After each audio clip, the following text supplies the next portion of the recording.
In 1833, though still largely a wilderness, Arkansas's population had passed 40,000, making it eligible for statehood. That same year, the territorial government began constructing a new Capitol building in Little Rock that they hopefully named the State House. Though the structure was not completed when Arkansas was admitted to the Union in 1836, officials did their best to get ready for the first session of the legislature. Mr. Speaker, Mr. Speaker. The chair recognizes the distinguished representative from Independence County. Is it necessary that the workmen make that racket? I'm told the construction will continue for some time. Mr. Speaker, I move that we instruct the contractors to engage in less cacophonous endeavors while this General Assembly is in session, or face being cited for contempt. Hear, hear. Second the motion. Call the question. It has been moved that we throw these damnable rascals in jail if they do not delay this noise. All in favor? Aye. Motion carried. Inform the Sergeant-at-Arms to so instruct the contractors. Sir, I don't believe we have a Sergeant-at-Arms. Well, then you see to it. And take a pistol. Thank you. Land speculators, hangers-on, and office seekers will clear the aisles. This first session of the General Assembly of the State of Arkansas is called to order this 13th day of September, 1836.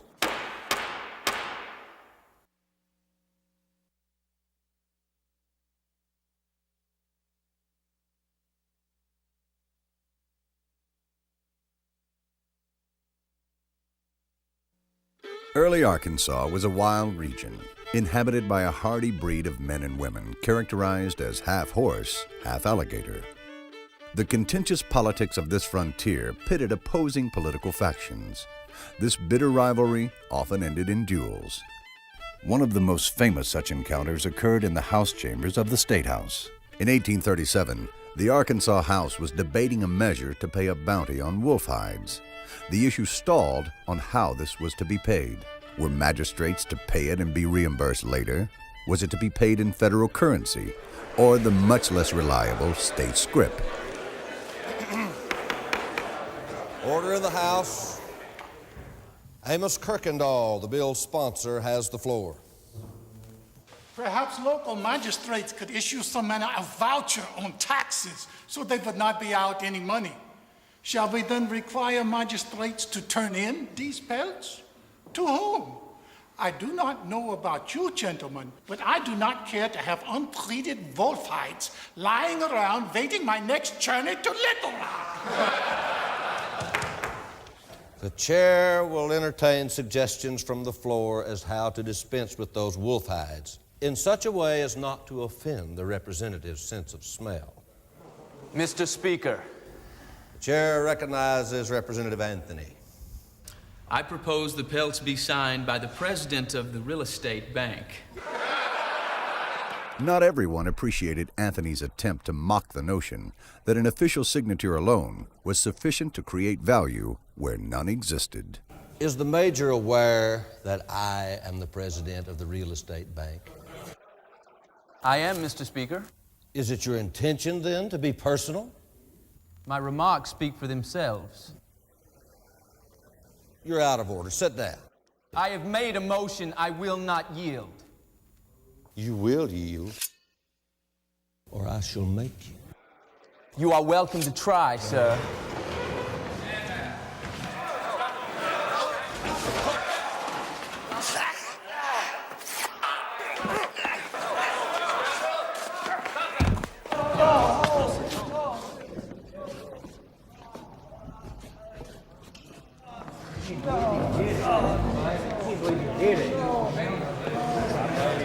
This is not the first time he's insulted me. It will be the last. Help me bind his arm before he bleeds to death.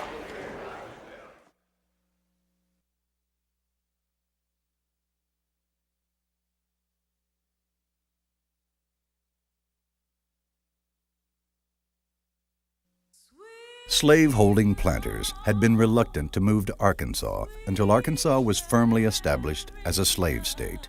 From that point on, plantation agriculture and slavery grew rapidly. Though a political minority in a state comprised primarily of family farmers, the wealthy cotton planters soon began using their power and influence to agitate for secession. The situation came to a head in 1860 with the election of Abraham Lincoln as president and Henry Massey Rector as governor of Arkansas. Rector called a convention to consider whether to break off from the United States. God in His omnipotent wisdom, I believe, created the cotton plant, the African slave, and the lower Mississippi Valley to clothe and feed the world, and the gallant race of men and women upon it to defend it and execute that decree. Because the legislature was in session, the convention met in a Little Rock church. With ladies in the audience showering flowers upon their favorite speakers, the convention voted down the proposed secession. In the aftermath of the firing upon Fort Sumter, Lincoln issued a call to Arkansas to supply troops to help put down the rebellion in South Carolina. Governor Rector refused, and David Walker, chairman of the secession convention, called it back into session at the State House. Faced with the prospect of fighting their kinsmen in the South, this time the delegates voted overwhelmingly to secede. Gentlemen, enough votes have been cast to take us out of the Union.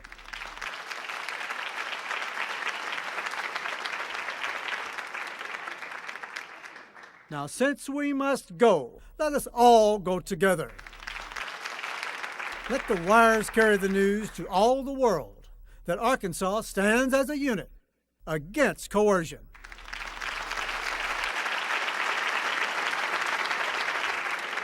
Mr. Chairman. Chair recognizes Parson Kelly of Pike County. Well, I hold that the doctrine of secession is insidious. The right of the people for revolution is undeniable. I would change my vote to yes.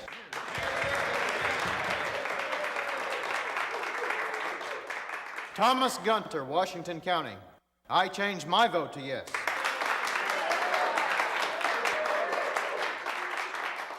H. Bollinger, Brother Walker. I vote yes. John Campbell, Searcy County. Yes.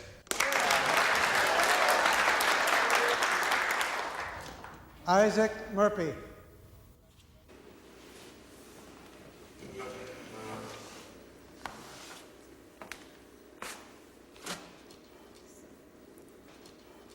My principles are all Southern.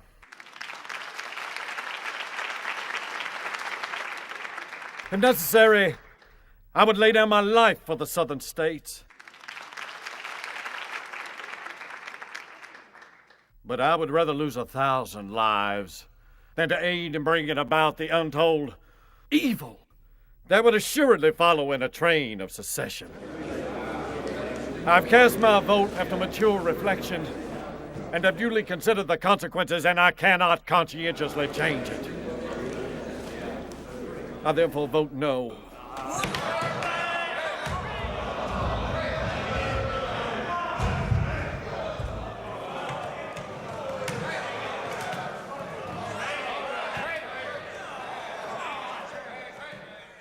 The Civil War wreaked havoc on Arkansas. Arkansas supplied more troops per capita to the Confederacy than any Southern state except Virginia, and more to the Union than any Confederate state except Tennessee. Thousands died in battle and from disease. Others fled, never to return. Scorched earth policies by both sides ravaged the countryside and took a heavy toll on civilians. It has been estimated that Arkansas's population at war's end was only half what it was at the beginning. Little Rock fell to Union forces in September of 1863. This photograph was taken that same winter. It shows the 3rd Minnesota, a Union regiment, which for a time was headquartered in the State House. Eventually, however, the Army turned the building over to a new Unionist state government headed by none other than Isaac Murphy, the sole dissenter from the Secession Convention. To the citizens of Arkansas, this ghastly conflict has at last ended. We have all done wrong, No one can say his heart is altogether clean. And as we wish to be forgiven, let us forgive those who have sinned against us and ours. The land is steeped in blood, innocent blood, and is defiled with crime. Let us wash it out with tears of sorrow and repentance, works of love and kindness and charity. That peace, goodwill, and confidence may return and dwell among us.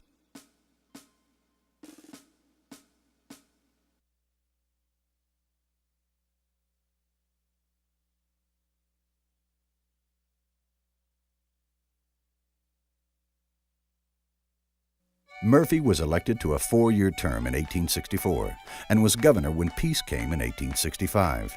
He sought reconciliation with former Confederates, granting amnesty and restoring citizenship to many. In 1866, resurgent ex-Confederates captured both houses of the legislature.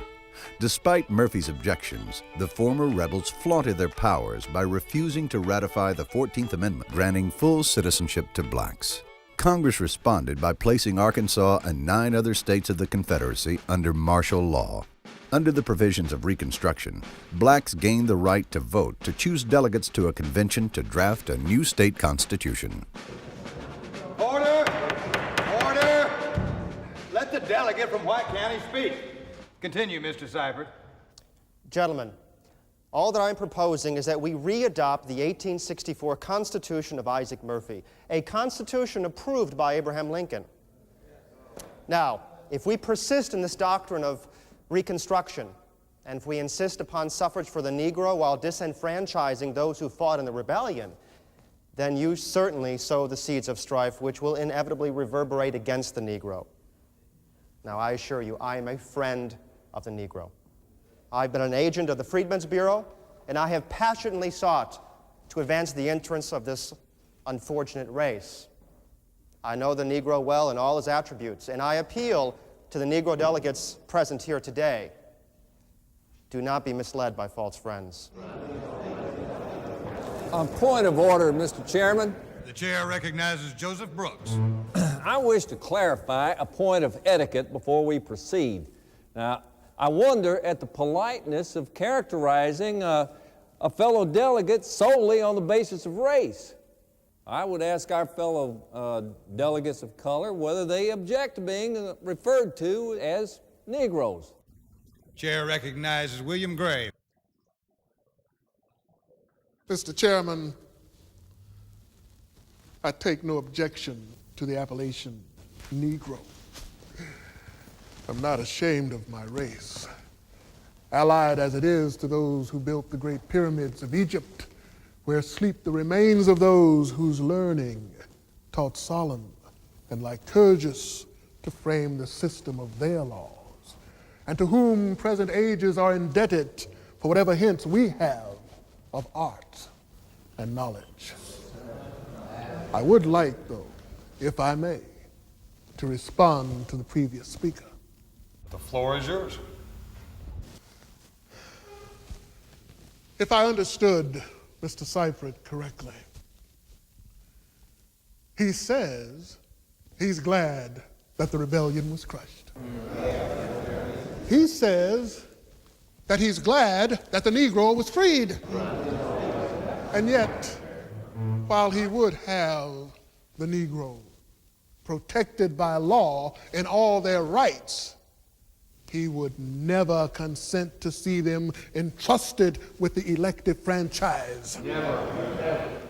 And made rulers over white men. Never.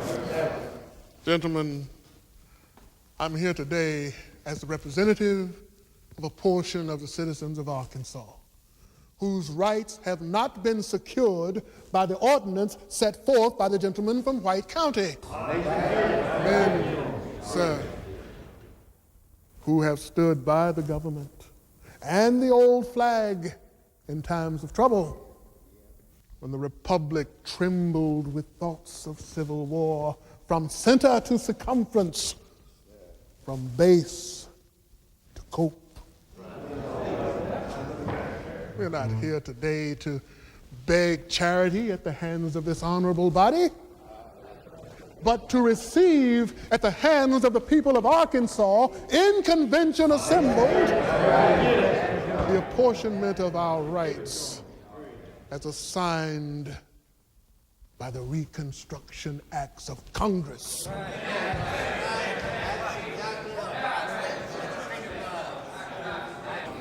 I am here today to see those rights engrafted upon the organic law of the state.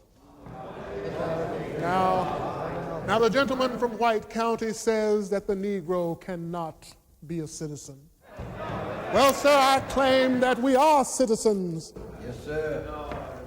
Not only on constitutional grounds, according to distinguished American jurists, but by right of purchase. On the numerous battlefields in this country, it is ours because from the Revolution down through the Rebellion, we have stood unswervingly by our country and our flag. Gentlemen, we fought for liberty. And that liberty cannot be secured without the right of suffrage. Now, the government owes the debt. The government acknowledges the debt and apportions it out. We are here to receive that portion due us from the state of Arkansas.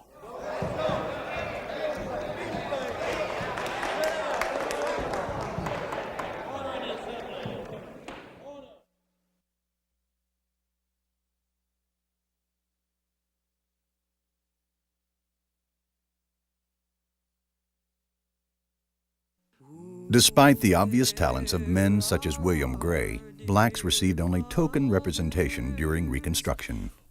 Native Republicans from the northwestern mountain regions of the state were also underrepresented.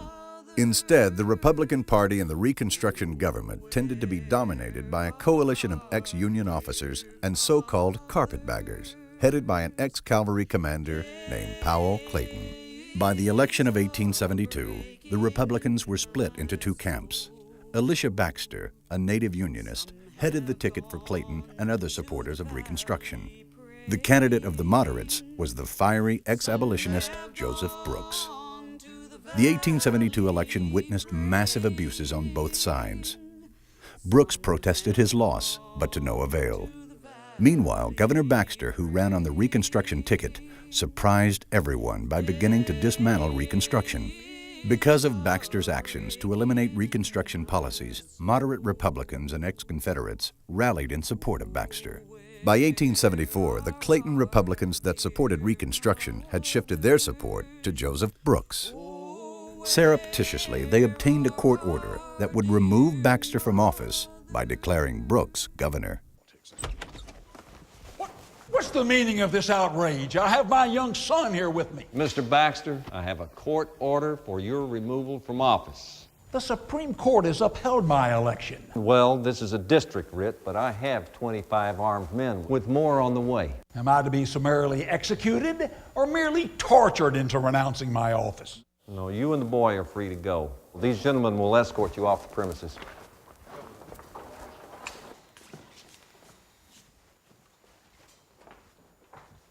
You two men get an axe and hack the front and back door jambs wider. I want to be able to wheel our field piece out to cover either the river or the street. You four men break into the armory and start hauling arms and ammunition inside.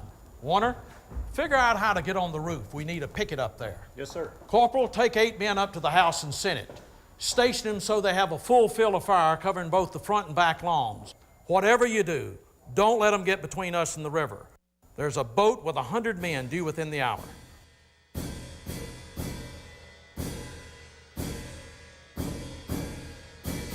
Baxter took up headquarters at the Anthony House, a hotel 2 blocks away.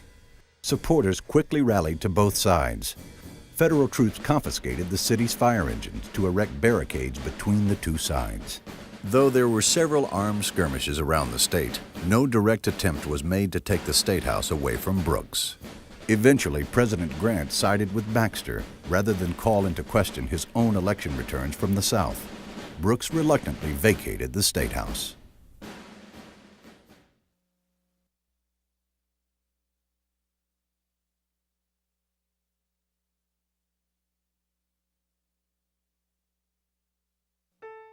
Arkansas soon rewrote the Constitution and held new elections. The Democratic Party offered to renominate Baxter. He declined and was replaced by Augustus Hill Garland, who was subsequently elected governor in 1874. Garland recognized that Arkansas needed northern capital if it was to recover from the Civil War and repay the debt amassed during Reconstruction. He also realized that to attract the Yankee dollar, racial and political harmony were essential. It would be unnatural if we did not rejoice at this great victory in favor of a government of the state by the people. But while we do congratulate ourselves, we must use the victory prudently and wisely and show the world we are worthy of it. Let no animosities mar its beauty. Let no bitter memories of other days spoil its charms or lessen its benefits. Let us forget the past, dwelling upon it only so far as it may serve to warn us against the evils, and make and enforce a government for all alike, with its benefits and its burdens. We want no strife and no turmoil, but we can and must have peace and order. And to this end, the laws should and must be enforced rigidly. But no man living under them should be deprived of one iota of his rights. Let no man be put under fear, or injured, or denied any right whatsoever based on race, color, or previous condition of servitude, or on account of former residence or difference of political opinions.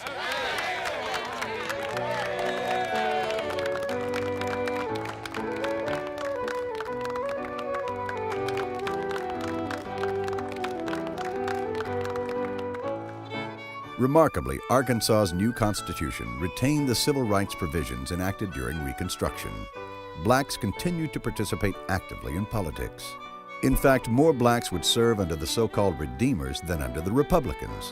One reporter of a black newspaper even dubbed Arkansas the Negro Paradise.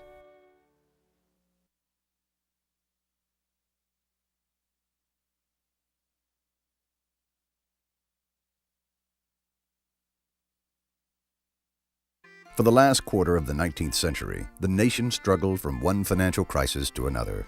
Arkansas farmers were particularly hard hit, giving rise to a grassroots agrarian revolt known as the Wheel, which boasted 75,000 members and nearly 2,000 chapters, including 200 Negro chapters. In 1888, the Wheel joined with the Knights of Labor in a bid to seize control of Arkansas at the ballot box.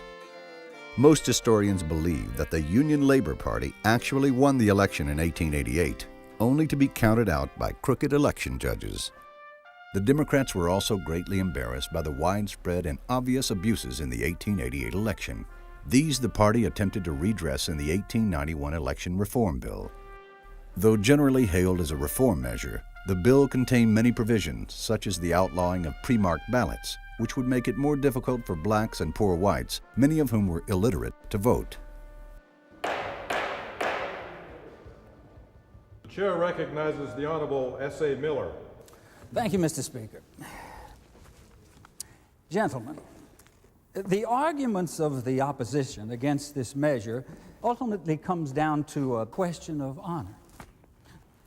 And I can assure you that there is enough honesty and intelligence in the Democratic Party and in the party to come after it to have free and fair elections. If the good people of the Democratic Party will assert themselves, well, then we'll have no further trouble with these elections in Arkansas. And to that extent, this bill is in the nature of an experiment. Now, for myself, I have no fear of the results. If the state should fall into the hands of enemies of the people, and if dishonest members of the Democratic Party should take over the affairs, well, certainly the law would would be a failure, and the people would suffer. So would they abuse any law. I do not support this law as a party measure. I support it as a reform measure. And in the hands of its friends or any honest party, we can reasonably expect favorable results.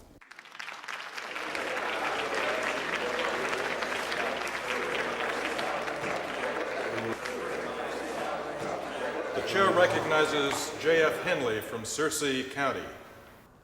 There can be no doubt that this measure we now have before us is one of the most damnable and infamous that has ever been introduced into a state legislature. This bill has the impress of hell upon it. It provides that the governor and his board shall appoint discrete persons to conduct elections. And who do you think these discrete persons shall be? Why, it's the same criminals that have been conducting election frauds for years. It is licensing murderers and thieves to steal the ballot boxes. You know, it does not take much poker sense to realize that the Democrats are drawing to a jack from the bottom of the deck. Ironically, blacks would be disenfranchised by two measures largely regarded as progressive reforms: the secret ballot and prohibitions against electioneering near the polls. Black candidates were accustomed to holding rallies or barbecues on Election Day, passing out pre-marked ballots to their largely illiterate followers, then marching en masse to the polls. This familiar routine was effectively outlawed in 1892, and as a result, not a single black was elected. Blacks would not return to the Arkansas legislature for nearly 80 years. 1892 also witnessed Arkansas's first so-called Jim Crow law. My bill requires railroads to maintain separate waiting rooms and separate coaches for Caucasian and Negro passengers. It is modeled after a Mississippi statute that has been tested in the courts and pronounced constitutional. The bill is prompted by some recent unpleasant episodes aboard our trains regarding rowdiness, profanity, and lack of hygiene on the party of our Negro passengers. It is felt that the harmony of our two races is best served by the maintenance of distinct facilities, such as already exist in our churches, schools, and boarding houses. The Negroes say that if this bill is passed, it will discriminate against them. I call your attention to the language of the bill, which says the railway companies must furnish equal and substantial accommodations for both races. And if they violate any provision of the act, they are subjected to heavy penalties. What more can they ask of the friends of the bill? Is it the separate coaches they object to, or are they secretly ashamed to travel with their own race?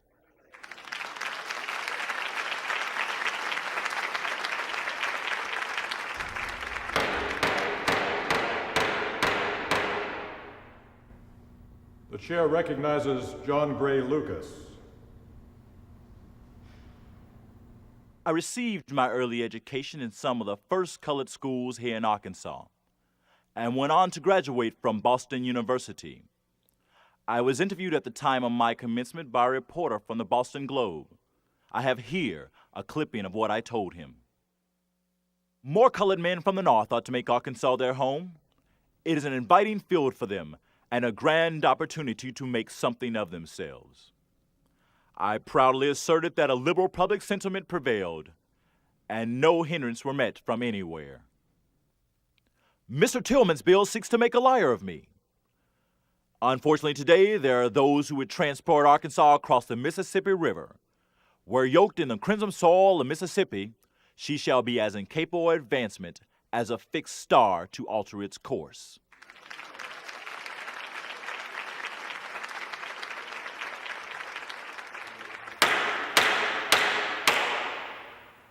The chair calls on George W. Bell. Thank you, Speaker. You know, if Senator Tillman had introduced a measure concerning the regulation of passengers and their deportment, I would be in favor of it. Negroes have been riding upon the coach in common with every other race in this state for more than 18 years. And during this time, they have behaved themselves quite well, if not better than some of the other races of this state. Now, it is true that there was a disturbance on the Cotton Belt Railroad between this city and Pine Bluff a few months ago. A disturbance that included a few people belonging to both races. And somehow it's gotten into the minds of a lot of people the opinion that Negroes were rioting, and that every Negro in the state of Arkansas should be singled out and held responsible. Just this past fall, on the Valley Route, two high-toned white gentlemen created a disturbance in the passenger coach. Now, no one would dare say that because of what those two white men did, what they did, that every other white man, though peaceable and law-abiding, should be held responsible. Actuated by the feeling of fairness and justice, the great noble Jefferson, the author of the Declaration of Independence, wrote that all men are created equal, and that they are endowed by their Creator with certain inalienable rights, among which are life, liberty, and the pursuit of happiness. Now, to deny the Negro these rights, you must first deny Jefferson's proposition, the author and finisher of your faith, that all men are created equal. Now then you must further deny that which is self-evident to every reasonable mind, that we are men.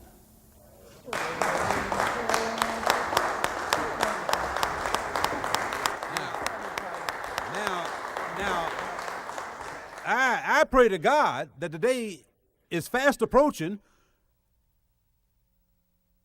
when reason and proper regard for the rights and privileges of all of our countrymen will be recognized. In the North, the East, the West, and the South. And that all the races in our fair and beautiful Southland will come to feel and to know that we have a common humanity and common interest.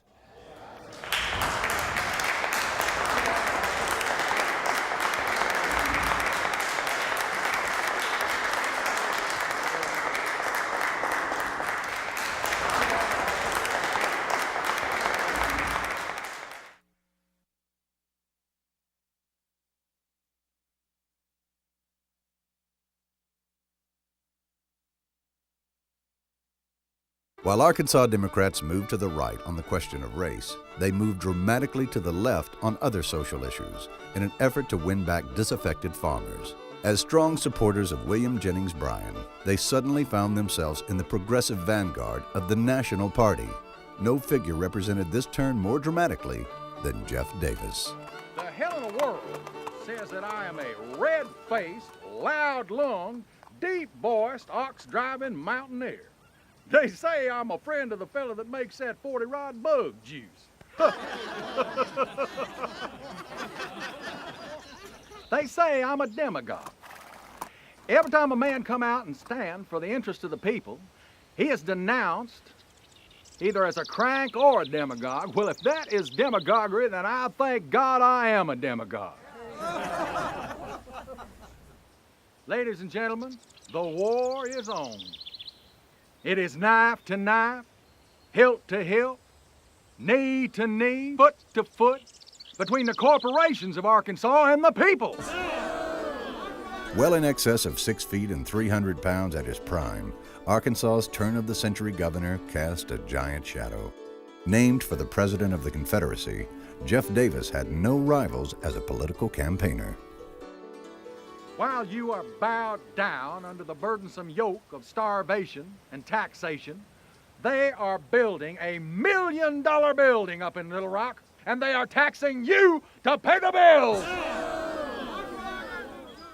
Now I have to win it from every railroad, every bank, 2/3 of the lawyers, and most of the big city politicians. But if I can get the plain people of the country to help me, then God bless you, we can. Yes, we can do it. We can do it. You and me, we can do it. Davis set the stage for the true progressive governors which followed, men like George Donaghy, who is perhaps most famous as the builder of the new and current state capitol. In 1911, after 75 years, state government finally departed its longtime home, moving into the new capitol.